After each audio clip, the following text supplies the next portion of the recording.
ये the model emperor लियो वजी returns का 32 एपिसोड है। मैं इसे वहीं से चालू करूंगा जहां से मैंने इसे छोड़ दिया था। फिर हमें अगला दिन दिखाया जाता है जहां पे लुओ फिर अपने होटल में आ जाता है और अपनी एनर्जी बढ़ा रहा रहता है। फिर वो उसका फोन बजा रहा रहता है तो फिर वो अपने फोन को जा उठाता है। दूसरे साइड से फोन करने वाली लैन बियर रहती है और लैन बियर बोलती है, हाय लुओ, क्या आज रात को जो तुम फ्री हो? आज मैं तुम्हें जो डिनर में इनवाइट करना चाहती हूँ। फिर लुओ बोलता है, ठीक है, तो फिर किस टाइम में आना है और फिर कहाँ पर है? फिर लैन मेयर बहुत ही ज्यादा खुश होकर फिर अपने मन में सोचती है कि ये बहुत ही ज्यादा अच्छा है। फिर वो लुओ को टाइम बता देती है, रात को 8 बजे, और जगह का नाम है टोरान रेजिडेंस, और मैं तुम्हें वहीं पे मिलूंगी। फिर लैन फिर अपना फोन काट के बहुत ही ज्यादा खुश हो रही रहती है तो उसकी असिस्टेंट उसके कमरे में जा घुस के फिर उसको देखने लग जाती है। फिर वो बोलती है, बियर, आज रात को जब तुम किसी के साथ डेट पे जा रही हो और तुम अपनी कपड़े को बहुत पहले ही चॉइस कर रही हो। फिर लैन बोलती है, हाँ मैं पहले ही खोजी हूँ क्योंकि ये इंसान बहुत ही ज्यादा मिस्टीरियस और शांत किस्म का इंसान है। फिर उसकी दोस्त जा लेन की तरफ देख के जा अजीब सा फेस बनाने लग जाती है। फिर लेन बोलती है, हे टीना, मैं जो तुमसे जो एक क्वेश्चन या पूछ सकती हूँ?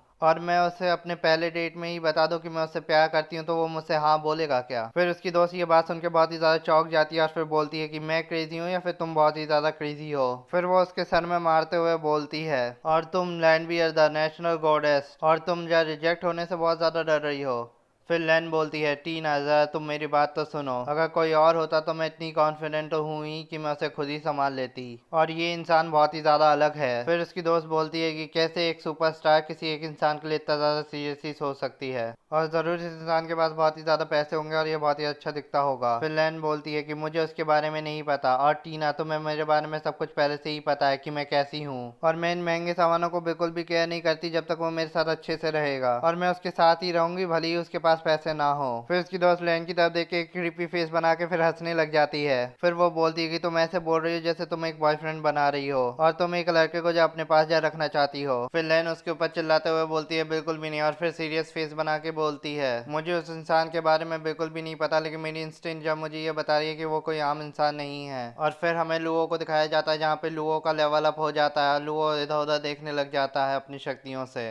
फिर वो अपने मन में सोचता है कि अब मैं 100 मीटर तक आराम से देख सकता हूँ और मैं सारे मूवमेंट्स को बिना मिस किए आराम से देख सकता हूँ। फिर लुओ फिर अपना कपड़ा पहनते हुए मन में सोचता है, फाइनली ड्रैगन वीन की बदौलत मैंने सीट की पावर को पूरी तरीके से अवेक करके मैंने उसे ऑब्जॉर्व कर लिया, और मैं व्हाइट हेयर में टोटली जा सेक्सी जा लगूंगा, इसलिए जब मैं ब्लैक ही जा कर लेता हूँ। फिर हमें जब मैनेजर जैंग को जा दिखाया जाता है जहाँ पे वो खिड़की के बाहर जा देख रहा रहता है और नीचे की तरफ ब्याओ और डाओ खड़े रहते हैं। फिर जिंग बोलती है, ब्रदर है वो अभी भी वहीं पर हैं? और फिर मैनेजर बोलता है, हाँ वो वहीं पर हैं, और डैम इट वो 2 दिन से वहीं पे खड़े हैं, और मैं जो तुम्हें जो एडवाइस देता हूँ कि तुम जो लुओ चैन को जो जल्दी से जो छोड़ दो। जब से वो हादसा हुआ है ब्याओ के लोग हमारे ऑफिस को गार्ड कर रहे हैं। मुझे लगता है कि उन लोग को हम लोग से कोई सा भी मतलब नहीं है, लगता है उन लोगों को लुओ चैन को जो खोज रहे हैं। फिर जिंग बोलती है, हाँ शाओमेन, जरूर लुओ चैन कल ऑफिस भी नहीं आया था और वो जरूर कहीं पे छुप रहा होगा। मुझे नहीं पता कि वो वहां से आके कैसे बाहर निकला होगा, लेकिन ब्याह को अगर पता चला कि तुम उसकी गर्लफ्रेंड हो तो तुम बहुत बड़ी प्रॉब्लम में फंस जाओगी। फिर शॉमेन बोलती है कि आखिर मुझे करना क्या चाहिए? और फिर जिंग बोलती है कि आज तुम्हारा बर्थडे है ना, तो तुम कैसे भी करके जा लुओ चैन को बुला के जा तुम उसका मैटर जा सेटलमेंट जा कर लो, और वो थोड़ा सा पुश ओवर होगा तो फिर हे उसे कंपनी से जा फायर कर देगा, और फिर इसके बाद लुओ चैन को हमारी कंपनी और तुमसे जा कोई सा भी मतलब नहीं होगा, और ब्याह अगर उसे खोज रहा होगा तो भी वो हमें कुछ नहीं कर पाएगा। फिर शॉमेन जो बोलती है, आई सी। फिर वो लुओ को फोन लगाती है और फिर हमें लुओ को दिखाया जाता है जहाँ पे लुओ अपनी गाड़ी को ट्रैफिक लाइट के पास जा रोका रहता है और फिर उसका फोन बजता है। फिर वो फोन उठा लेता है तो शामिन बोलती है, हे लुओ चैन, और क्या आज रात को क्या हम डिनर करें और तुम्हारे पास टाइम है? और फिर लुओ चैन बोलता है, आज रात को नहीं, आज रात को जो मेरा कोई सा डेट है। फिर शामिन बोलती है कि डिनर की दर से ये बात नहीं है, मुझे जो तुमसे जो एक इम्पोर्टेंट बात करनी है और तुम्हें 8 बजे नारायण रेसिडेंस में आना होगा।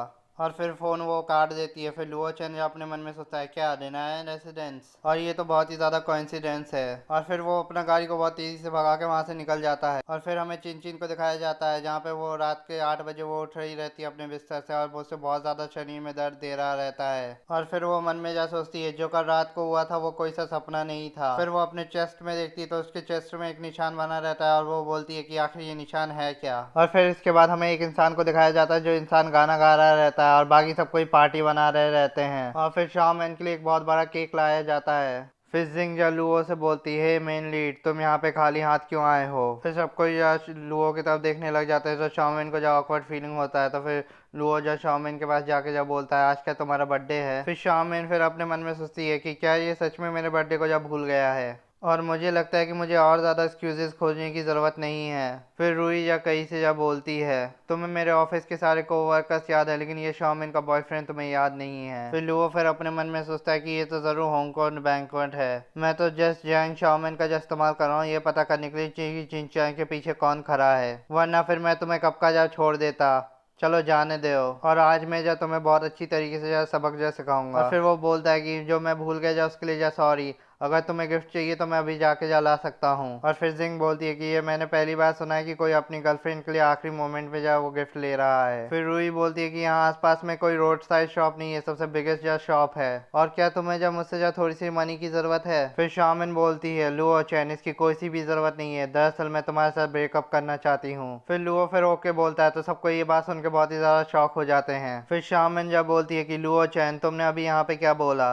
फिर लुओ बोलता है, मैंने जा तुमसे जा ओके बोला है। फिर शाओमी जा शौक होकर जा लुओ की तरफ देख के जब मन में सोचती है, ये तो नामुमकिन है, ये मेरे सामने बिल्कुल अलग तरीके से व्यवहार कर रहा है और ये मुझे बिल्कुल कोल्ड लुक दे रहा है, और उसे तो मेरे सामने नील होकर जब मुझसे बेगिंग करना चाहिए था कि मैं उससे ब्रेकअप ना करूं, और मैं उसे यहाँ से ऐसे बाहर निकालती कि जैसे कोई वाइल्ड डॉग यहाँ से बाहर फेंक रहा हो। और यहाँ सबको जब पता चल जाता कि लुओ चैन मेरे लिए बिल्कुल सही नहीं है। फिर रूही बोलती है, मिस्टर लुओ जब तुम्हें कम से कम इसे को बनाने की कोशिश तो करनी चाहिए थी। फिर शामिन बोलती है कि तुम मुझसे जब पूछना भी नहीं चाहते कि मैं तुम्हें क्यों छोड़ना चाहती हूँ। फिर लुओ बोलता है, आखिर मैं तुमसे क्यों पूछूं। फिर ये बात सुन के जब शामिन रोने लग जाती है और बोलती है, लुओ चैन मैं तुमसे बहुत ही ज्यादा नाराज हूँ। लुओ चैन अगर मैंने तुम्हारे ऊपर दया नहीं दिखाई होती तो तुम्हारे पास कोई सी गर्लफ्रेंड होती, और ना ही तुम्हारे पास घर और ना ही गाड़ी है, और तुम अपने काम के लिए तुम मेरे ऊपर डिपेंडेंट हो, और इस लाइफ में जब तुम्हें कोई सी भी वुमेन लाइक नहीं करेगी। और फिर कोई पीछे से जब चिल्ला के बोलता है, ये बात सच नहीं है। और फिर सबको जब पीछे घूम के देखते हैं तो सिर्फ वो पीछे जब रैनबियर रहती है।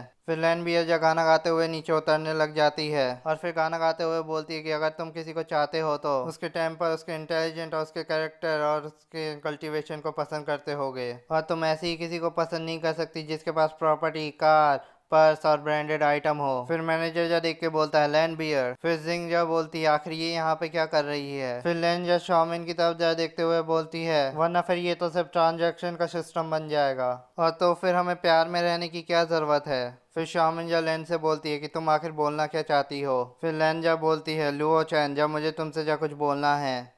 और फिर लेंजर वेटर से जब माइक मंगवा के जब फिर लुओ के सामने जब गाना गाने लग जाती है, फिर लुओ को गाने में ही जब समझ में आ जाता है कि वो पूछ रही है कि तुम मेरे बॉयफ्रेंड बनोगे। और गाइस ये एपिसोड इतना ही।